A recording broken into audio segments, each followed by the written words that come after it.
Have you had moments where you feel like you almost understand the nature of the self, of pure awareness, where you get a glimpse of something clear and spacious and free, but in the very moment you try to hold on to that glimpse for a bit longer or to grasp it more fully, it just completely disappears? If so, you should know that nothing wrong is happening, and it has absolutely nothing to do with your ability or your intelligence at all. Not even Einstein would have been capable of grasping the nature of the self with his intellect. And that isn't because the self is too complicated or too distant, rather the opposite actually.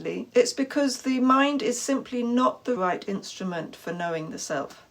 So imagine a row of students in a classroom, one behind the other. The student at the front represents our 5 senses: hearing, seeing, smelling, touching, tasting.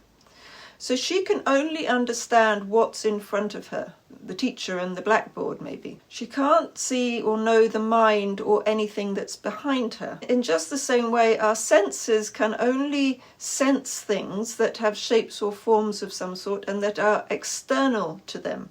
They can't look back and see the mind that's sitting behind them. And that's because the senses are just instruments. They don't have their own capacity to know, in just the same way that a pair of glasses doesn't have its own capacity to see. So then moving to the next student back, the mind. The mind can see and understand information from the senses in front of it, but it can't see who's sitting behind it. So in terms of this analogy, when I say mind, I'm actually referring to what's called man or manas in Sanskrit. It operates on the basic level of I like this, I don't like that, I need, I want, I'm afraid. It's the primitive, more animalistic aspect of our thinking. But sitting behind the mind is the intellect, or buddhi in Sanskrit, which is the more intelligent, discerning aspect of our thinking.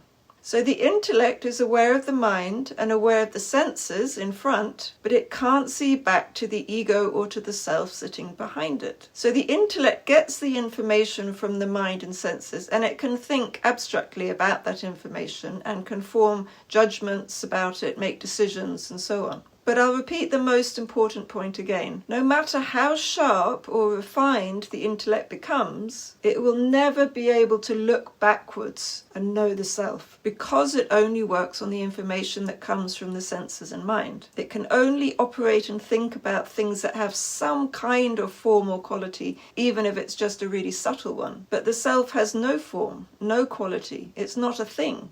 It's actually the knowing of all things.